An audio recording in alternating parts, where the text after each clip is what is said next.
안녕하세요. 아직도 생각하면 열불나고 소름 끼치는 일이 있어서 이렇게 사연을 작성하게 되었습니다. 여러분께 꼭 들려드리고 싶은 이야기이기 때문에 두려움을 뒤로하고 이렇게 사연을 적어보게 되었습니다.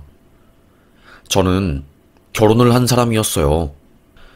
처음 그 남자를 만났을 때가 여의도 한 카페에서 제가 아르바이트를 할 때였어요.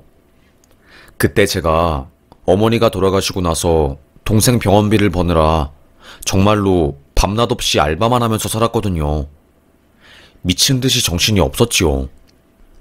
맨날 하는 생각이 돈만 좀 더 있었더라면 행복할 수 있었을 텐데, 우리 엄마도 이렇게 비참하게 죽지는 않았을 텐데, 우리 엄마가 병원 가면 돈이 덩어리로 들까봐 아픈 것도 끙끙 참으면서 하루하루 살다가 결국에 암이 번져서 사망하셨거든요.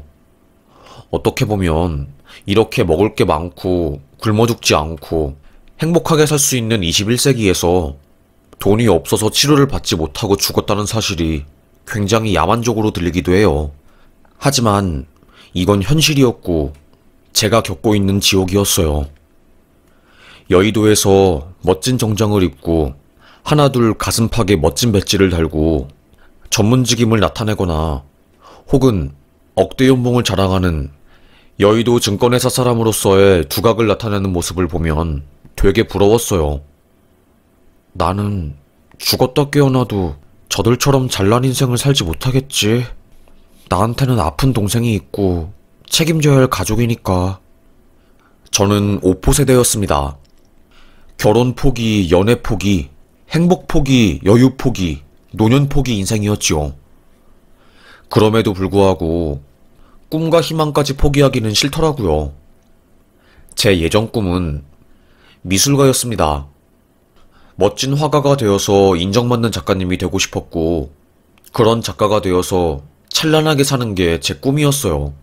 하지만 미술을 배운다는 것 자체는 돈이 굉장히 많이 드는 행위였고, 기초생활수급자의 나라에서 나오는 쌀을 받아먹는 인생으로서 그런 삶을 꿈에도 꿀 수 없었습니다. 어떻게 보면 초라했던 인생이었어요. 뭐라고 말을 해야 할까요? 돈 때문에 포기한 게 한두 개가 아니다 보니까 저는 돈 버는 데만 혈안이 되었던 것 같아요. 그런데 알바로는 벌 수 있는 돈이 한정되어 있다 보니까 저의 처지에 대해서 비관도 많이 하고 개인적으로 눈물 흘린 적도 수도 없이 많고, 하여튼 그런 인생을 살았던 저였습니다. 그러다가 여느 때와 다름없이 현실에 주저해서 슬프고 절망스러운 하루하루를 살아가고 있었던 저에게 꿈만 같은 일이 생기게 되었어요. 바로 여의도에서 일하는 한 남자가 저에게 쪽지를 남긴 겁니다. 새벽부터 나와서 카페 창문 닫고 너무나도 자기에게 주어진 일을 열심히 하는 당신의 모습에서 나의 어린 시절이 생각이 났어요. 항상 힘내세요. 점심시간 지나면 너무 힘들어서 얼굴에 그늘이 져 보이던데 그 모습 보면 괜히 제가 속상하더라고요. 여기 여의도에 있는 많은 사람들이 그쪽 응원하고 있어요. 라고 적혀있는 쪽지였어요. 그리고 저에게 카라멜 마끼아또를 건네며 그 쪽지를 준 남자는 행복해야 해요. 라는 말을 남기고 나갔지요. 누가 저에게 행복하라고 말한 적은 한 번도 없었습니다. 항상 저에게는 수진아, 너는 이걸 해야 해. 너는 저거를 하면 안 돼. 이런 말들이 맴돌았거든요. 돈이 없으니까 하면 안 되는 것들이 질비했습니다. 아니, 더 정확히 말하면 쳐다도 보면 안 되는 것들이었지요. 먹지도 못할 떡은 쳐다도 보지 말라는 말이 저에게 해당되었어요. 하여튼 그런 인생을 살던 저에게 누군가의 한마디, 행복하라는 한마디가 얼마나 가슴 뜨겁게 다가오던지요. 그 이후로도 그 여의도 남자와 저는 자주 말을 주고받으면서 이야기를 나누었습니다. 그때 카라멜 마끼아또랑 같이 저에게 쪽지 주신 거 너무 감사해요. 그 내용 읽고 정말 감동했거든요. 너무 감사해요. 누가 저한테 그런 말을 해준 사람은 한 명도 없었거든요. 아니에요. 그냥 저보다 나이도 어려 보이는데 열심히 사는 모습이 너무너무 멋있고 또 닮고 싶었거든요. 저는 일을 너무 열심히 하느라 어릴 때의 그 순수함이 사라진 지 오래인데 그쪽을 보면 제가 어렸을 때 순수했던 그때가 떠올라서 참 좋아요. 저는 웃음을 지어 보였습니다. 참 착한 사람이구나. 좋은 사람이구나. 그때 생각을 했던 것 같아요. 아무래도 둘만의 이야기를 많이 하고 각자 어릴 때 힘들었던 거를 이야기하다 보니까 공통점도 많아지고 뭐라고 해야 할까요? 감정적으로 통하기도 하고 자꾸 마음이 그 남자에게 가더라고요. 이걸 어떻게 하지 하면서 발을 동동 구르고 있을 때 그 남자가 먼저 저에게 혹시 남자친구 없으면 저 알아가 보시는 거 어떻게 생각하세요? 저는 그쪽한테 마음이 가는데 그쪽은 저 어떻게 생각하세요? 라고 하더라고요. 순간 동공이 흔들렸어요. 속으로 저는 아니 나는 보잘것없는 여자이고 이렇게 대단한 여의도 회사에 다니는 남자를 만나도 되는 걸까? 어떻게 하지? 조금 혼란스러웠지만 그때 무슨 용기가 난 것인지 그 남자의 제안을 받아들였어요. 저도 사실 마음이 갔어요. 언제 그쪽이 카페에 오나 오매불망 기다리기도 했고요. 그렇게 저희는 전화번호를 주고받았고 조심스럽게 연애를 시작했어요. 그 남자는 존경할 만한 남자였습니다. 알고 보니 회사원이 아니라 거기서 스타트업을 운영하고 있는 사람이었어요. 저는 연세대 경영학과를 나와서 고시를 준비하다가 잘 안 된 케이스예요. 그래서 몇 년 방황을 하다가 30에 회사 차리고 정신 차린 뒤에 지금 이렇게 살고 있네요. 정말로 대단하세요. 연세대 경영학과라고요? 공부 엄청 잘해야지 갈 수 있는 곳 아니에요? 그리고 회사도 차리는 거 되게 힘들다고 들었는데 여의도에 회사를 차리시다니 엄청 멋있으시네요. 제가 이렇게 말하자 그 남자는 씩 웃었습니다. 아니에요. 별거 아니에요. 제 동기들은 저보다 훨씬 더 잘 나가고 뛰어난 사람 많아요. 멋쩍게 웃는 그 사람의 얼굴을 보니 괜히 귀여워 보이더라고요. 저도 모르게 피식피식 웃었습니다. 그 남자는 왜 웃어요, 부끄럽게. 그 모습조차 사랑스러워 보이더라고요. 저도 모르게 스며들었습니다. 가랑비에 옷 젖듯이 그 남자의 솔직담백한 모습에 저도 벽을 허물고 그 남자에게 마음을 건넨 거였어요. 이렇게 보잘것없는 나를 있는 그 모습 그대로 사랑을 해주고 또 그 남자는 잘난 사람이었으니까 더더욱 감사하고 고마웠지요. 아마도 제가 생각하기에는 제 자존감이 좀 낮았던 것 같아요. 뭐 그래도 행복하니 좋았지요. 6개월 조금 넘었을 때 그 남자가 저에게 결혼 이야기를 하는 겁니다. 그 남자와 저는 나이 차이가 좀 있었거든요. 6살 차이였습니다. 수진아, 우리 결혼 언제 할까? 결혼? 갑자기? 이제 나는 나이도 있고 수진이 너랑 결혼해서 심적으로 안정을 찾고 싶어. 내 친구들 주변에 하나둘씩 결혼하는데 나는 아직 결혼도 못하고 있고 그래서 조금 고민이 되더라고. 빨리 결혼해서 자리 잡고 싶고 수진이 너를 놓치고 싶지 않으니까 자꾸 결혼 생각이 나네.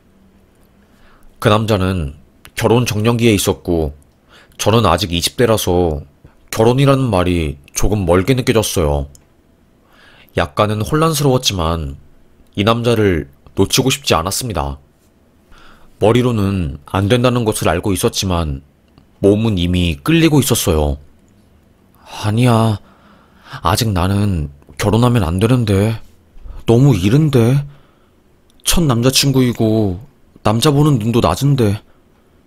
이렇게 생각하는 저의 마음과 그래, 어떻게 내가 스펙도 없는데 이렇게 잘난 명문대에다가 돈도 잘 버는 남자를 만나겠어. 꽉 붙잡아야지. 괜히 재다가 좋은 남자 놓칠 수도 있다고. 이러면 안 된다고. 두 가지 생각이 충돌했지만 저는 결국 결혼을 하는 쪽으로 마음이 기울어졌어요. 그래, 내가 어디서 오빠 같은 사람을 만나겠어. 카페 일하는 나를 있는 그대로 사랑해주고 나라는 사람을 그 자체로 인정을 해주는데 안 그래? 고마워. 오빠도 너 놓치고 싶지 않았어. 내 인생에 수진이 네가 들어온 게 참 기쁘고 불안정했던 나의 삶이 완전해지는 것 같아. 그렇게 오빠와 저는 결혼을 기약하게 되었습니다. 사실 어머니가 돌아가시고 아픈 동생 그리고 오빠 이렇게가 끝이었어요. 아버지는 어릴 때 알코올 중독에 걸리시고 다른 여자랑 바람을 피우다가 엄마에게 들켜서 두 분이서 크게 싸우다가 저희를 버리고 집을 나가셨고 어쩔 수 없이 엄마가 집안의 가장이 되어서 저희를 모두 챙기셨지요. 그렇게 살고 있다가 엄마가 돌아가시고 나서 저희 형제끼리 똘똘 뭉치게 된 거였어요. 오빠에게 오빠, 나 상견례 자리에 누구 불러? 어떻게 할까? 그러게. 아무래도 내 동생 사돈이 만만하게 안 보고 잘해줄 텐데 어떻게 하지? 큰이모 부부한테 부탁해볼까? 큰이모 부부는 저희의 유일한 친족이었고 부산에 살고 계셨어요. 저 영찬인데요. 수진이가 결혼한대요. 이모, 그런데 이번에 상견례를 해야 하는데 같이 가줄 사람이 없어서 너무나도 걱정인데 혹시 와주실 수 있을까요? 먼 거리인 것을 알긴 하지만 그래도 저희가 부탁할 사람이 없어서. 이모는 거리가 멀어서 조금 힘들다고 하셨지만 다행히 어쩔 수 없으니 자기가 발걸음을 옮기겠다고 하면서 상견례 자리에 참석을 해주시겠다고 했어요. 오빠, 이모한테 부탁하기 힘들었는데 이렇게 먼저 이모한테 말해주고 진짜 고마워. 에휴, 오빠가 할 수 있는 게 없으니까 미안하지. 이런 거라도 해야지. 그래도 제 남자친구 덕분에 저희 오빠도 금전적으로 도움을 받고 제 동생 병원비도 지원받을 수 있었고 여러모로 저희 가족에게 고마운 존재였어요. 남친은 집안이 어마어마한 사람이었어요. 부모님께서 금융 쪽 관련한 일을 하시고 외할아버지께서는 투자에 규제셔서 수백억을 버셨대요. 그래서 스타트업을 운영하고 있는 사람임에도 불구하고 굉장히 비싼 고가의 자동차를 타고 롤렉스라는 시계도 척척 차고 다니고 엄청 멋있더라고요. 어떻게 내게 이렇게 과분한 사람이 찾아온 걸까? 정말 너무너무 신기해. 난 자기를 만나서 우리 가족이 더 행복해져서 그저 고마울 뿐이야. 자기를 위해서라면 나는 뭐든 다 할 수 있어. 정말로 내 간을 빼줄 수 있을 정도로 오빠에게 너무너무 고마워. 오빠, 사랑해. 저는 남자친구에게 해줄 수 있는 것들은 다 해준 것 같아요. 남친의 부탁이라면 거절하지 않았지요. 그래서 친오빠도 걱정할 정도였어요. 너 진짜 간이고 쓸개고 다 빼줄 것처럼 행동하네. 좋긴 하지만 약간 걱정되는 것도 사실이야. 걱정 마, 오빠. 내 남자친구가 내가 해준 것에 비해서 내가 한 것은 아무것도 아니니까. 남친은 저의 월세도 내주고 보증금도 못 해줄 정도로 저에게 금전적으로 많은 도움을 줬거든요. 제 친구들은 야, 네가 가난하게 살아서 그렇게 돈 많은 사람한테 끌리나 보다. 무슨 소리야. 솔직히 돈 많은 거 자체는 사람이라면 다 좋아할걸? 수진이가 매력이 많아서 그런 남자 만나는 거지.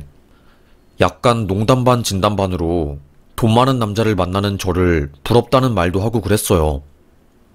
저도 그냥 어쩌다가 내게 이렇게 큰 행운이 온 건지 궁금하고 신기할 뿐이었죠. 하여튼 그렇게 하루하루 살다가 상견례가 오게 되었고 삐까뻔쩍하게 차려입은 사돈이 왔습니다. 어머님, 아버님 안녕하세요. 제가 많이 부족함에도 저를 사랑해주시고 저에게 아낌없는 사랑을 주셔서 너무나도 감사해요. 제가 앞으로 더 잘할 수 있도록 최선을 다할게요. 정말로 너무너무 감사해요. 고개를 숙였습니다. 어머님, 아버님은 아이고, 우리야말로 미안하지. 어린 나이에 이렇게 결혼을 결심한 것도 고맙고 우리는 아들이 결혼을 못할 줄 알았어. 그런데 결혼한다고 말을 하니 고맙더라고. 애가 워낙에 공부밖에 몰라가지고 어릴 때도 전교 1등을 도맡아서 하고 그랬다니까. 저는 역시 연세대 경영학과에 들어가려면 전교 1등을 도맡아서 해야 하는구나. 정말 대단하다 싶었습니다. 어머님과 아버님의 말씀을 들어보니 제가 만나는 이 남자가 정말로 완벽하고 대단한 남자이구나 싶더라고요. 더더욱 감사할 뿐이었습니다. 그렇게 저희는 화기애애한 상견례를 마치고 집에 가게 되었어요. 그런데 남친이 갑자기 당신 정말로 미안한데 엄마 아빠에게 문제가 생겨서 내가 잠깐 연락을 못할 것 같아. 일단 상황 보고 결혼식 어떻게 할지 날짜 이동 관련해서는 내가 따로 말해줄게. 너무나 갑작스러운 문자였어요. 저는 전화를 걸어보았지만 남자친구는 받을 수 없는 상황이라고 상황이 해결되면 다시 천천히 모든 것을 말해주겠다고 말할 뿐이었어요. 저는 점점 더 불안해졌고 대체 이게 어떻게 된 일인지 궁금해질 뿐이었습니다. 이건 아닌데 정말 왜 이러지 싶었습니다. 그렇게 시간이 일주일 정도 흘렀을까요? 갑자기 친오빠랑 동생이랑 뉴스를 보는데 남친과 똑 닮은 체형의 남자가 포승줄에 묶여서 검찰청으로 들어가는 거였어요. 친오빠는 이거 네 남친이랑 똑 닮았네? 그때 그 포승줄에 묶여있는 손 사이로 보이는 검은 색깔 점. 꽤나 큰 점이었는데 그게 제 남친 손에도 있었거든요. 순간 저희 가족은 얼음이 되었습니다. 저는 뭐야 이거? 내가 생각하는 그런 거는 아니겠지? 설마 아니겠지? 아닐 거야. 그때 호랑이도 제 말하면 온다고 갑자기 누군가 문을 쾅쾅 두드리는 겁니다. 철문을 두드리는 소리는 저희 가족을 공포에 밀어붙였어요. 누구세요? 여기 수서경찰서 강력계 형사과장입니다. 수사 관련해서 문제가 생겨서 왔습니다. 저는 깜짝 놀라서 대문을 열어주었어요. 그때 저에게 수갑을 채우는 형사는 미란다 원칙을 말하며 변호사 선임할 수 있고 지금 김남욱 씨 수사 관련해서 조사를 하다가 혐의가 특정되어서 체포영장이 내려온 겁니다. 일단 서로 가셔서 조사 받으시죠. 저는 너무너무 놀랐습니다. 김남욱은 제가 만나던 남자친구 이름이었어요. 저요, 잘못한 거 없어요. 커피집에서 알바하면서 하루하루 착실하게 살고 있는 사람인데 도대체 저한테 무슨 말씀을 하시는 거예요? 알아듣게 좀 설명해 주세요. 아니 진짜. 일단 경찰서로 가서 자세한 이야기 하자고요. 저희 오빠랑 여동생도 깜짝 놀라서 당신들 지금 이거 뭐 하는 짓이야? 내 동생은 잘못 없다고! 오빠, 이게 어떻게 된 일이야? 언니 어떻게 해? 저는 억울해서 하염없이 눈물만 나왔어요. 이걸 어떻게 해야 할지도 모르겠고 가슴이 찢어질 것 같은 고통이 들더라고요. 이건 아닌데 하면서 봉고차를 타고 경찰서로 질질 끌려갔습니다.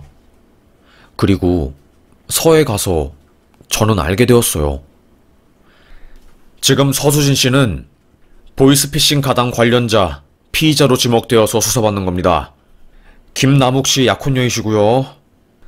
거의 70억대 사기 사건의 주요 인물이 김남욱 씨고, 저희가 6개월간 그놈을 쫓다가 영등포에 남의 명의로 사업을 차리고 오히려 노른자 한복판에 있어서 수사망을 피했더라고요. 서수진 씨, 김남욱 부탁으로 현금 4억 4천 금괴로 바꾼 적 있죠? 서울 금거래소 가서 신분증 보여주고 금으로 바꾸어 달라고 한 적 있죠? 경찰의 말에 저는 순간 과거가 떠올랐어요. 남자친구는 자기야, 나 너무 바빠서 그런데 이거 돈 금으로 바꾸어서 가지고 올 수 있을까? 저에게 검은 색깔 가방을 건넸어요. 그 가방을 열어본 저는 5만원짜리 돈다발이 덩어리로 들어있는 것을 보고 너무너무 놀라서 아니 자기야, 이 돈 뭐야? 왜 금괴로 바꾸는데? 아, 이거 사업자금인데 해외로 나갈 때 아무래도 금괴로 바꾸어서 가지고 가면 휴대도 편하고 좋거든. 그리고 알잖아. 요즘 금값이 엄청나게 오르고 있는 거. 그래서 그런 거지. 내가 이거 들고 거기까지 지금 너무 바빠서 갈 시간이 없어서 그래. 금값이라는 게 매일 유동적으로 바뀌니까. 그래서 이거 수진이 너한테 부탁하는 거야. 남자친구의 부탁이었으니까 저는 당연히 사업자금인 줄 알고 아무런 의심도 하지 않고 그 돈다발을 가지고 서울 금거래소에 가서 금으로 바꾸었어요. 직원이 어떤 이유로 바꾸냐고 했을 때도 해외에 가지고 갈 거고 사업자금이라고 하니까 아무런 의심을 하지 않고 금괴로 바꿔주었거든요. 와, 진짜 너무나 소름 끼쳤습니다. 알고 보니 그 돈은 남친의 사업자금이 아니라 피땀 흘려서 번 돈을 보이스피싱으로 갈취한 범죄 자금이었어요. 아무것도 모르는 카페 알바생인 저는 세상 물정을 모르니까 그놈의 말을 그저 따를 수밖에 없었지요. 그리고 그놈이 저에게 금전적으로 도움 준 적도 있고 저에게 사랑한다고 하면서 신뢰를 줬으니까 당연히 믿을 수밖에 없었어요. 제 모든 삶의 중심은 남자친구였고 남자친구가 저를 구원해주는 유일한 사람이라 생각할 정도로 저는 그 사람에게 제 모든 것을 바칠 계획이었으니까요. 그런데 하루아침에 이런 사건에 연루된 저는 너무나도 혼란스러웠습니다. 형사님, 저는 몰랐어요. 그 남자가 저에게 접근해서 스타트업을 운영하는 사람이라고 했고 연세대 경영학과에 다니면서 고시를 준비하다가 안 되어서 사업을 운영했다고 했어요. 그리고 며칠 전에 상견례까지 진행했고요. 제가 그 남자가 보이스피싱 범죄자였다는 것을 알았으면 왜 저희 오빠랑 동생한테 그 사람을 소개시켜줬겠어요. 그리고 저 반지하에 살아요. 돈이 고팠으면 진작에 그 남자에게 돈 뜯어서 좋은 아파트에서 살겠지요. 말도 안 돼요. 저는 정말로 제가 한 짓이 범죄에 가담될 거라고는 생각도 안 했어요. 너무 억울해서 눈물밖에 안 나오더라고요. 어떻게 내게 이런 일이 벌어진 것인지 너무나도 끔찍했지요. 그때 옆에 온 강력계 경찰반장이 이놈 이거 완전 거짓말쟁인데요? 방금 연세대에 확인해보니까 그 과에 그 학번인 사람 없다고 하더라고요. 알고 보니까 명문대 4층에서 사람들에게 신뢰감을 주고 뒤통수 때리는 수법이었나봐요. 아무것도 모르는 어르신들은 명문대 다닌다고 하면 그저 다 믿으니까요. 아이고, 참 악질 중에 악질이네. 아주 간도 크게 여의도에 사무실도 차리고 서울 한복판에서 보이스피싱 짓거리하면 안 걸릴 줄 알았나? 진짜 소름 돋네. 저는 너무나도 큰 배신감에 치를 떨었습니다. 증거로 그 남자가 저에게 보낸 문자, 쪽지 이런 것들을 전부 제출했어요. 그 남자가 보이스피싱 일당인 것을 몰랐다는 것을 증명하는 정황 증거였죠. 형사는 에휴, 대한민국이 썩어가지고 그놈 지금 구속되긴 했지만 아마 형량은 4년도 안 나올 거예요. 사기죄 관련해서 형량이 너무너무 적어가지고. 에휴, 어쩌면 좋나 정말로. 어쨌든 저희가 볼 때는 일단 구속영장 발부는 안 할 거고, 조사 성실히 임했으니까 집으로 가시고 나중에 추가 조사할 때 다시 오시면 될 것 같습니다. 저는 심장이 쿵 떨어질 것 같았어요. 오빠도 당황해서 어떻게 이런 일이 벌어질 수 있냐고 진짜 말도 안 된다고 하면서 혀를 끌끌 찰 정도였어요. 집에 간 저는 뉴스에 나온 그 장면을 다시 돌려보게 되었어요. 아나운서는 베트남에서 활동하던 일당 2명이 한국으로 들어와 영등포에 사무실을 차리고 사기당한 노인들의 돈을 수거하다 경찰에 적발되었습니다. 총 피해 금액은 어림잡아 70억 정도로 예상되고 베트남에 있는 본원지까지 수사를 하면 그 피해액은 상상을 초월할 것으로 예상됩니다. 이들의 범죄는 주로 노인들에게 가해졌고 냉장고에 돈을 넣어두고 범죄 조직이 가지고 가는 형태로 진행되었습니다. 아나운서의 말에 심장이 쿵 내려앉더라고요. 오빠가 알아보니까 상견례에 나온 부모님도 전부 거짓말이었어요. 와, 진짜 말이 안 나오더군요. 아무리 생각해도 이건 아니었고 저는 치가 떨렸습니다. 이름 빼고 모든 게 거짓말이더라고요. 그리고 처음에는 저와 7살 차이가 난다고 말했는데 알고 보니까 14살이나 차이가 심하게 났습니다. 그리고 고시 준비했다고 하는데 알고 보니까 9급 공무원을 6년이나 준비하다가 생활비도 떨어지고 부모님한테 자꾸 떨어진 것을 말하는 게 창피하니까 아예 공무원 준비를 포기하고 사기 사건에 가담을 한 거였어요. 나중에 수사관이 말하길 그쪽에서는 만만한 상대가 필요한 거였어요. 아마도 결혼해서 수진 씨를 돈 수거책으로 쓸 모양이었고 자신이 직접적으로 범죄에 가담하는 것보다 주변인을 이용해서 교묘하게 범죄를 저지를 생각을 한 거였죠. 카페에서 일하는 수진 씨가 표적이 된 거고 금전적으로 힘들고 사회 초년생이다 보니까 순수하고 의심하지 않을 거라고 생각해서 이런 짓을 저지른 거죠. 저는 그제서야 모든 게 이해가 되었어요. 어쩐지 그렇게 명문대 나오고 잘나가는 남자, 여의도에서 스타트업을 운영하면서 외제차를 끄는 남자가 제가 너무 좋다고 따라다닐 이유가 하나도 없었는데 바보 같았던 저는 순수한 사랑을 믿은 거였고 결국 그거에 크게 혼쭐이 나서 경찰 수사까지 받게 되었어요. 충격이 너무나도 컸습니다. 저는 남친에게, 그 사기꾼에게 말했어요. 접견이 가능하더라고요. 야, 이 사기꾼아. 너 미쳤구나. 정말로 미쳤어. 어디까지 진실이고 사기인 거니? 인생 그렇게 사니까 행복하니? 제발 그따구로 남의 눈에 피눈물 흘리게 하면서 살지 마. 그런 식으로 돈 벌면 행복해? 모두를 속이니까 좋냐고. 네 부모님 식당에서 힘들게 김밥 말면서 살더라. 너 어쩌면 좋니? 너 인생 망했어.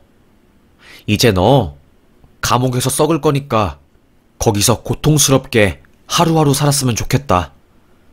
그러니까 얼굴 들고 뻔뻔하게 살지 마. 역겹고 소름 끼치니까. 알겠어? 진짜 별일을 다 보네.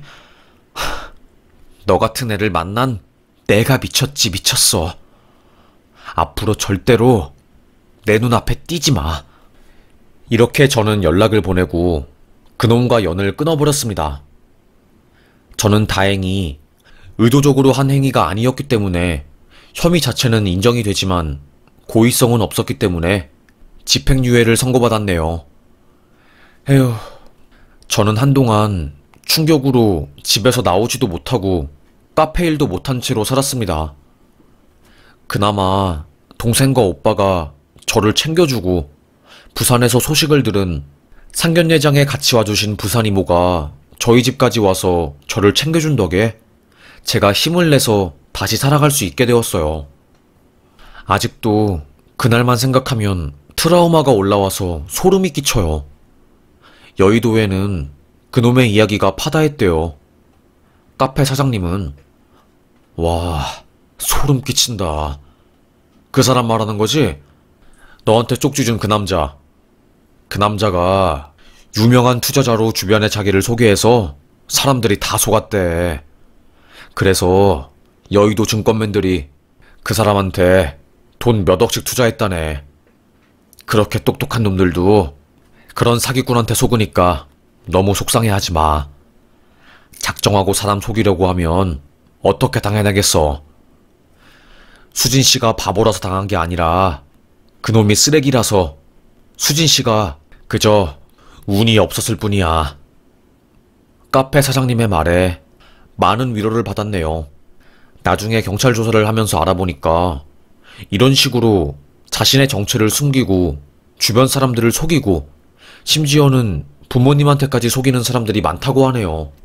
사기꾼들은 자신들이 거짓말을 치는 것을 인지하지 못할 정도로 태연하게 남들을 속이면서 산다고 합니다. 저도 나름대로 산전수전 다 겪고 알 만큼 알고 영악한 사람이라고 생각을 했는데 작정한 사람 앞에서 당해낼 수가 없네요. 이번에 수사를 받으면서 알게 된 사실은 정말로 대한민국에서 가해자는 유리하고 피해자는 불리한 거였습니다.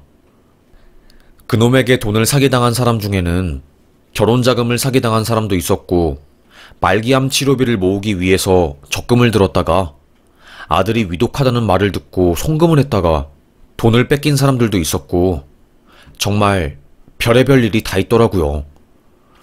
에휴, 너무나도 소름이 끼친 저는 할 말이 없었습니다.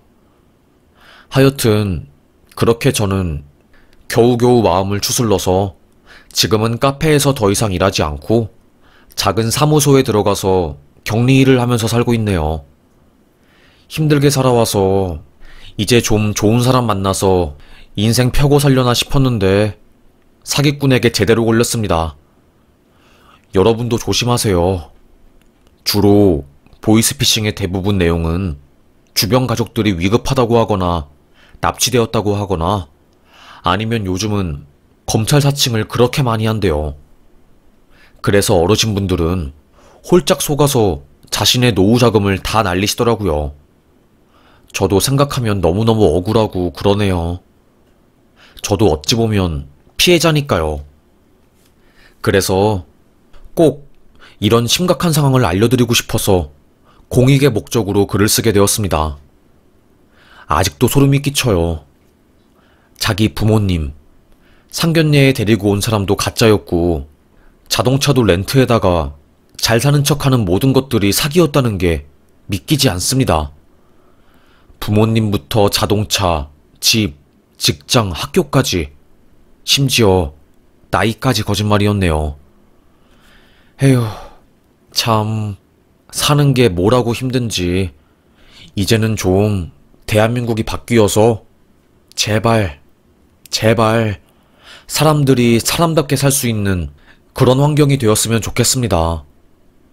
못된 놈들은 감옥에 다 가버리고 피해자들은 이제 좀 발 뻗고 행복하게 살았으면 좋겠어요.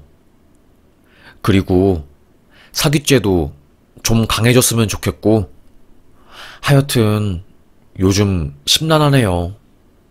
저는 힘이 없어서 아무것도 못하니 이렇게 글이라도 써서 저의 억울함을 알리고 싶어요. 이게 제가 할 수 있는 유일한 발악이니까요. 아마 저 같은 일을 겪으신 분들이 한두 명이 아닐 거예요.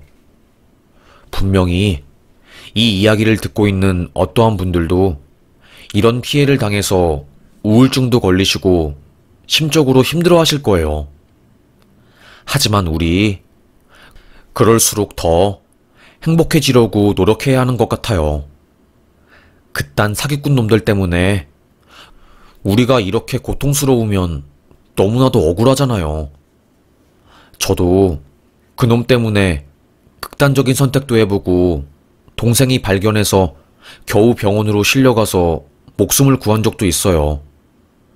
그 정도로 힘들었어요. 하지만 버티다 보면 다 괜찮아지더라고요. 요즘은 솔직히 말해서 살기가 싫어요. 하지만 그럼에도 불구하고 살면 좋은 날이 오니까 버텨보려고요. 돈이 많은 것도 아니고 번번한 직장에 있는 것도 아니지만 나는 나를 사랑하니까 내가 겪은 것은 그저 내가 운이 없었고 또 이 또한 내게 도움이 될 거니까 먼 훗날에 그땐 그랬지 하면서 웃어넘길 수 있으니까 그 순간을 생각하면서 살아보려고 합니다. 힘드신 분들, 우리 같이 힘내요. 우리는 혼자가 아니잖아요. 연대할 때 더 강해지고 건강한 사람이 되는 것 같아요. 그래야지 살지요. 저도 오빠랑 동생, 그리고 여기에 올라오는 사연을 들으면서 세상 보는 눈도 기르고 하면서 마음의 치유를 했네요. 저의 이야기도 누군가에게는 치유가 되길 바라면서 저는 여기서 사연 마무리하겠습니다. 저의 이야기 이렇게 끝까지 들어주셔서 정말로 감사합니다. 여러분, 오늘도 행복하시길 간곡히 기원하겠습니다. 우리는 피해자여도 행복하자고요. 그럴 권리가 충분히 있는 사람들이니까요. 감사합니다. 가해자는 감옥으로, 피해자는 일상으로 돌아가는 것이 당연한 사회가 될 때까지 저는 목 놓아서 외치겠습니다. 모두들 행복하셔요.